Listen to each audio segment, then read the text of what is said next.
संविधान को लागू करने, मंडल कमीशन की रिपोर्टों को लागू करने का दबाव जब आगे बढ़ने लगा तो इस देश के मनुवादियों ने बाबरी विध्वंस करा दिया। ऐसा पहली बार नहीं हुआ।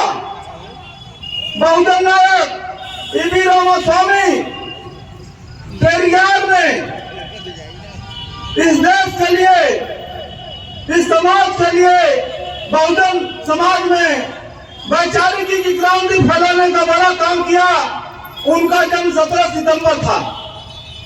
तो जब इनको उनका यश, उनकी क्रांति, उनके विचार को कैसे दबाया जाए, इनको कुछ नहीं मिला तो इन्होंने 17 सितंबर को विश्वकर्मा करा दिया। सारे देश में जो इनके काल्पनिक देवी देवता है उनका दिन हिंदी मास से होता है, लेकिन इन्होंने विश्वकर्मा को घुसा दिया। आपने देखा कि 22 जनवरी को इस देश के संविधान सभा ने संविधान की प्रस्तावना को लागू किया। अभी हाल ही में 22 जनवरी को उन्होंने क्या किया, मंदिर का उद्घाटन कर दिया।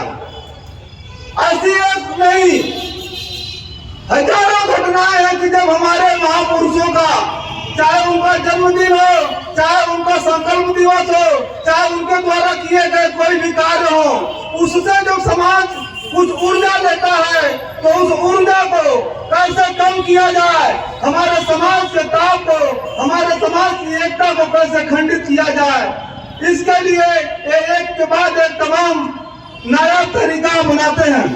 साथियों,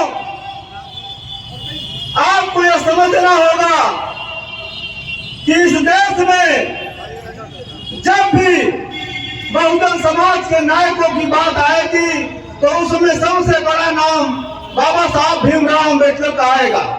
और बाबा साहब भीमराव अम्बेडकर के विचारों को अगर हम मान रहे हैं, उनके सिद्धांतों को अगर हम मान रहे हैं, तो इस देश में हिंदू मुस्लिम के नाम पर, मंदिर मस्जिद के नाम पर जो हमारे समाज को, जो ST-BC हमारा समाज है, उसको जो हिंदू बनाने की जो साजिश चल रही है, उस साजिश को हमें समझना पड़ेगा।